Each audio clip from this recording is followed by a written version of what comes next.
wabarakatuh. Perkenalkan, nama saya Renti Triana Putri dengan NIM 20086270. Baiklah, di sini saya bersama teman saya Muhammad Nosri Taufik akan menjelaskan tentang materi kami, yaitu belajar secara umum.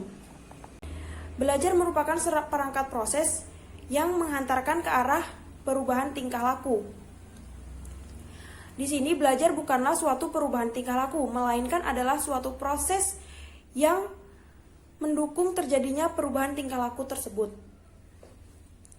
Kemudian menurut Oxendine pada tahun 1968, Oxendine mengatakan belajar itu menjadi 4 bagian, yaitu yang pertama akumulasi pengetahuan, yang kedua penyempurnaan suatu kegiatan, yang ketiga pemecahan suatu masalah, dan yang terakhir adaptasi terhadap suatu yang berubah. Menurut Departemen Pendidikan dan Kebudayaan, belajar adalah aktivitas yang menghasilkan perubahan pada diri individu yang belajar, baik aktual maupun potensial.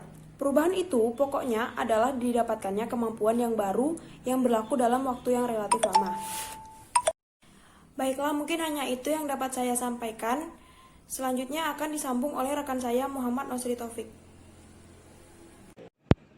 Baiklah, saya akan melanjutkan pembahasan materi kami, yaitu belajar menurut Smith dalam Lutan 1988.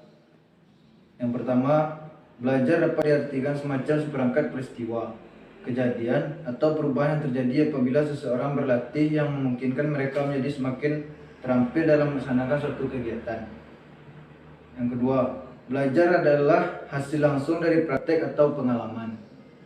Yang ketiga, belajar tidak dapat diukur secara langsung, karena berlangsung secara internal dalam diri manusia sehingga tidak dapat diamati secara langsung, terkecuali ditafsirkan berdasarkan perubahan tingkah laku itu sendiri. Yang keempat, belajar dipandang sebagai proses yang menghasilkan perubahan relatif permanen dalam keterampilan. Perubahan emosi, motivasi, atau keadaan internal tidak dianggap sebagai akibat belajar.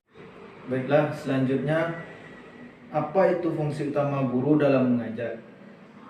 Memberikan kemudahan kepada yang belajar untuk dapat memahami dan menguasai ilmu pengetahuan dan keterampilan yang diajarkan.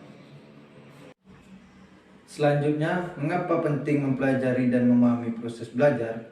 Yang pertama, agar proses belajar dan pembelajaran berlangsung secara benar menurut kaidah-kaidah ilmu pengetahuan. Yang kedua, agar pemberian bimbingan berlangsung secara benar.